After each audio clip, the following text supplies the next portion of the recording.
ప్రజాపాలన YouTube ఛానల్కి స్వాగతం అండి. మనం పి గన్నవరం మండలం కొందాలిపల్లిలో ఉన్నాం. ఇక్కడ చాలా మంది కార్యకర్తలు ఉన్నారు. మరి జగనన్న ప్రభుత్వం ఎలా ఉంది, ఇప్పుడు వచ్చే కూటమి ఎలా ఉందని ఇక్కడ ఉన్న కార్యకర్తలు అడిగి తెలుసుకుందాం. చెప్పండి.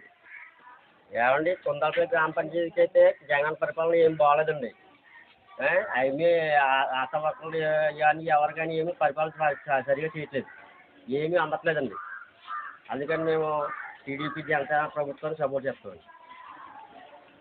సార్, ప్రతి 50 మందికి ఒక వాలంటరీ వ్యవస్థను వేశారు.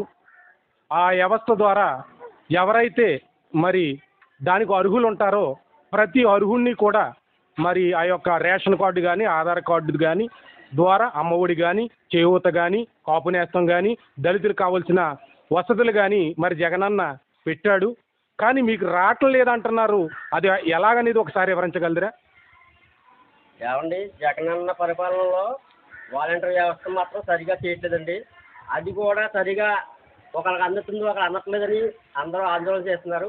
అందుకని కొండలపల్లి గ్రామ పంచాయతీ నుంచి అందరూ కలిసి టీడీపీ జనసేన ప్రభుత్వాన్ని సపోర్ట్ చేస్తున్నారు కాబట్టి మనం తీసుకోం. సార్, అందట్లేదన్న మాట మీ మాట లేకపోతే బయట వారి మాట? బయట వారి మాట మా మాట కూడా కలిపి చేస్తున్నామండి. మనము పి గన్నవరం మండలం కొందాలిపల్లిలో ఉన్నాము. ఇక్కడ తల్లిగారు ఉన్నారు. అసలు జగనన్న ప్రభుత్వం ఎలా ఉంది, అసలు పింఛనీలు అందుతున్నాయా లేదా, ఈ వాలంటరీ వ్యవస్థ ఎలా ఉందనేది తల్లిగారిని అడిగి తెలుసుకుందాం. చెప్పండి అమ్మా. పట్టుకోండి. చెప్పండి. జగనన్న పెట్టిన ఈ పథకాలు బాగున్నాయి లేవమ్మా?